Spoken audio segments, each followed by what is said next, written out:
Helikopter yang ditumpangi rombongan Kapolda Jambi Irjen Rusdi Hartono mendarat darurat di kawasan hutan Gunung Kerinci. Kabar ini pun dibenarkan Kapolri Jenderal Listio Sigit Prabowo. Dilansir dari tribunjambi.com diketahui, helikopter yang ditumpangi Kapolda Jambi Irjen Rusdi tersebut hendak meresmikan SPKT Polres Kerinci.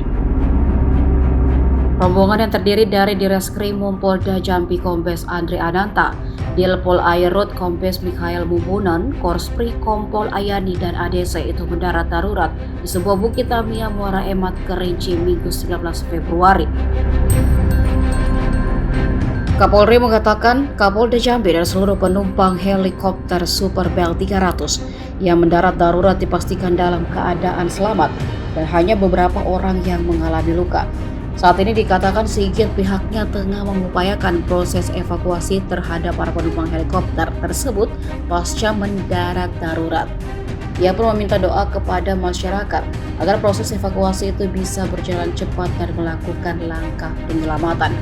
Saat ini tim SAR Polres Kerinci, helikopter dari tim SAR dan helikopter Sidarma sudah menuju ke lokasi kejadian untuk mengevakuasi para penumpang. Sementara itu, rekaman yang diambil dari seorang penumpang memperlihatkan kondisi penumpang lainnya yang saat itu berada di tengah hutan.